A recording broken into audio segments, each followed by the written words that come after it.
Welcome back to Moto Monday, everyone. Thank you to everyone who has supported me thus far. Thank you to all the subscribers on YouTube, the followers on all the platforms. I just can't thank you guys enough. So this Moto Monday, I want to talk about something deep, real, a concern for lots of people, and that is veteran suicide. I know that it's a topic that really has been brought to light over the last X amount of years, but I think that it's time to start talking about it again in a much larger fashion. There's, it used to be like the going, you heard everywhere, 22 a day, 22 a day. There's 22 veterans that kill themselves a day. It's horrible. I know more than that have killed themselves since my last deployment. Now, the issue and why I'm bringing it up is that, everyone heard that 22 a day, right? Everyone's heard that. Well, I won't say everyone, but a lot of people.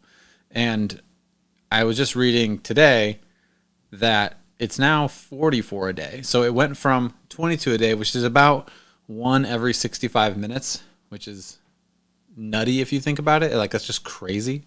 But now you're cutting that in half. It like doubled. So now we're at,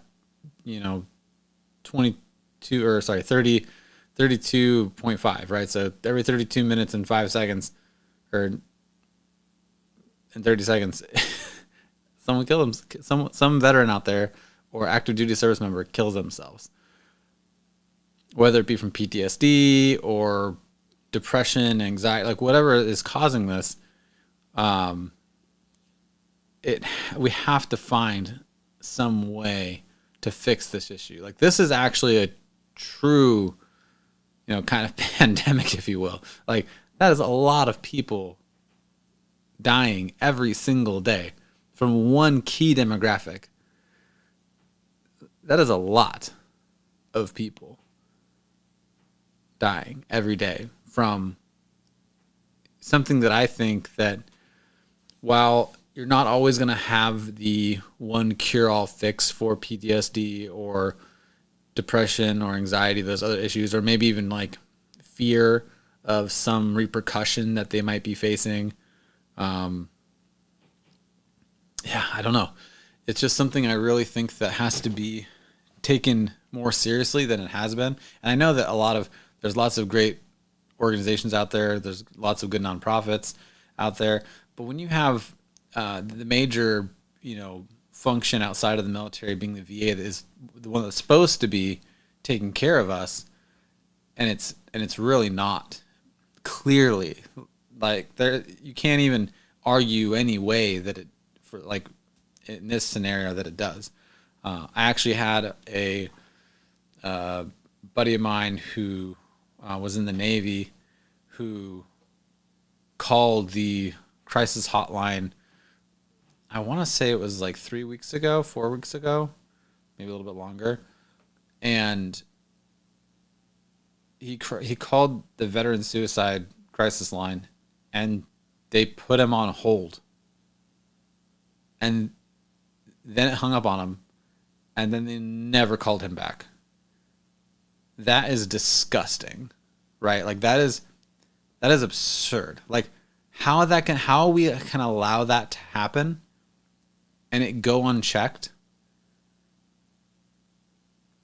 blows my mind, right? You ask guys and girls, and that's why when people ask me if they should join right now, I tell them fuck no. To be honest with you, like, it's a whole other video, honestly, but you have to be able to rely on the resources that you're supposed to be able to rely on, right? We can't continue down this path, down this road. Something major has to shift, right? In the structure of the VA, how the government backs it. It needs more funding. It just does. The VA needs more funding. Americans can't afford for we can't afford for our our military service members to get out of the military, become veterans, rely on the VA, and it be filled with people who don't take their job seriously, don't care, are underpaid and are underqualified, it has to stop. 44 a day. Even if it was less than that, like, I'm just telling you, 44 a day. Wouldn't matter if it's 10 a day, a quarter of that. Even if they went down from 22, like, there should be more support out there. And the support that's given, it should be real, right? Like, I don't know how much money has been pumped and dumped into the VA and the crisis hotline and whatever the fuck else, but it's not working. It doesn't fucking work. Excuse my French. I'm sick of it. It's frustrating, man. When I know more people who've committed suicide than I lost in my deployments, that tells you something. You know what I mean? Like, if we're losing more people post-war than we are to the war, that's insane. There's clearly something going on here. And I know that bringing up problems without offering good solutions is not always the greatest thing to do, but sometimes you just have to point out the darkness in the world. Sometimes you just have to call a spade and just be like, look, I just want to bring attention to this. Like, I don't have all the answers. I don't know exactly how we fix it. I know the things I do know are we need more funding for it. There definitely needs to be a higher level of input initially too. Like when guys and girls join the military and they're going through their training processes, there needs to be a focus on their mental stability and how they function through the apparatuses that we're putting them through, right? And through the conflict that we're putting them through. They need to be better adjusted to handle that, rather than just like train them how to like get in physical shape, be good at fighting a war, send them off, bring them back, and fuck it, whatever, the dark side of it is maybe they don't care. Maybe another veteran down is one less they got to pay for in the long haul. Maybe that's the way they look at it, which, honestly, I know it sounds super disgusting, but it also in some ways may not surprise me, because it's been like this for years and we're still dealing with it. I had a surgery that I had to go through the VA for, and I was a month out. I had to wait an entire month to get a surgery while I had a broken ankle. And so I'm in an air cast for like a month. After 2 days before my appointment to get my surgery, the VA tells me that my surgeon left the VA to go work in Hollywood because he wanted to make more money The VA didn't pay enough, So he leaves. I get another surgeon, but they're another month out, so I got to wait a whole another month. And then 2 days before, my surgeon comes back, or 2 days before I have my surgery, that other surgeon comes back to the VA, saying I just wanted to do some more rewarding work, so I'm back here. And it's like, man, why can't you just pay people a proper salary in the first place so they wouldn't have to be torn like that? Why are there lines, outside the VA in some places where the guys are waiting for hours? Why am I on hold with the VA for hours? It's you would think that with everything that active duty service members and veterans have given this country, that them being taken care of medically wouldn't be like something that we even have a slight issue with. Like, that should be something that's so locked down, because it's something we've been dealing with for fucking ever. Like, that should be something that's so locked down that it is the number one, medical thing for anyone ever and anyone ever anywhere. Like, sorry, I'm stumbling over my words just because I'm really frustrated. So I think that there needs to be more money dumped into finding solid people to work for the VA. And there needs to be a better system in place to take care of guys and girls getting out of the military. There needs to be a better system in place for preparing people to go do what the country needs and being able to come out of it, more stable. Even if it's not, even if you're not still, I mean, you can't go to war and come out and just be totally okay, right? You just can't. Like, you're gonna have issues, but there's got to be some way we can find a program we can put in place that is better than what currently exists. Because 44 people from the military killing themselves every day, every 32 and a half minutes is bananas. It just is. So I don't want to ramble on too much more about this. It's just something I had to say, I had to bring up.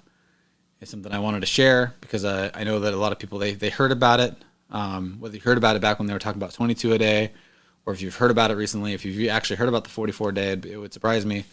But I feel like there's these causes, and they'll talk about it when we need to talk about it, but this cause never gets brought up, and there's so many other things that we focus on as a nation that are trivial and pointless.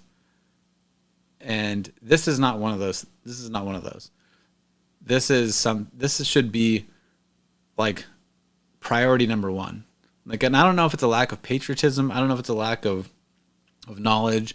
I don't know if it's a lack of, if we're lacking on the education system side, but something's got to change. There needs to be, a waking up of people when it comes to their understanding of where they live and why they get to live the way that they get to live. And it's because of one group of people. Honestly, I don't care what anyone thinks or says. It's because of one group of people. It's because of veterans and active duty service members. That's it. They're the ones that go out there, sign on that dotted line, put their life on the line, remove all of their freedoms so that you can have all of yours. They go make the ultimate sacrifice so that, we can live the way that we live, And so if anyone should have the best treatment in the world, it's them. They need to get paid better while they're in too, which is like I can't even, like, the living conditions, especially for me as a Marine, but the living conditions were terrible. You got paid next to nothing. And for what? So you could get out, and if you're really struggling, you can get told to shove it, basically, or, you can have some system that's just really poorly ran, trying to take care of all these veterans that are out there. I don't know. I'm just rambling on at this point. Thanks for letting me vent to you guys, I guess. I hope that if you guys are new to the channel, or if you guys are just seeing this for the first time, I highly recommend you guys go check out any of the awesome nonprofits out there that help guys and girls with PTSD and help veterans that are struggling with stuff. Because they just deserve it, And this isn't me saying anything for me. Like, I don't really care. I care more about the guys and girls to my left and right who are struggling. Man, it sucks. I get a couple phone calls every quarter, honestly, of like, oh, did you hear so and so? Yeah, that sucks. That's too bad, And for me personally, myself, it's like you almost become because it's so often, because there's just it's become something that I've just been able to block out. Honestly, like, I've become almost numb to it because I just hear about it so often that it's not news to me. It's not surprising to me anymore. It used to be, but now it's just like, well, there goes another one. Like, there goes another dude who I served with, and he's gone now because we can't figure out how to take care of guys and girls that are struggling. We can't figure out how to put them first as a country, you know. Like, and you wonder. You also, it's funny too. This kind of relates to one of my other videos talking about recruitment in the military. You know, it's not an all-time low really right now. You know, almost every branch isn't making their numbers, and it'll be probably even more abysmal next year for FY 2023. They had to cut like, I think 10,000 off the Army's recruitment just so they could maybe make numbers next year. Excuse me. That is terrible. But just look around, man. When people see the military, first of all, our whole society is backwards. But you know, when they see the news like this, like, oh, 44 veterans or service members killing themselves a day, like, why the fuck would they want to go join that? And I can't blame them. I wouldn't blame them. Like, who would want to go put themselves through something that is going to potentially make them want to kill themselves? You know, like, I don't know, man. Thanks for tuning in. I know that this Moto Monday wasn't exactly the most positive of energies, and I know that it's kind of dark, but it is something that does need to get talked about. It is something that needs to be brought more to light, because we just got to find a way to talk about it and minimize it as best we can. So thanks for tuning in. As always, stay loose, battle on, and if you bitch in your heart, it'll show.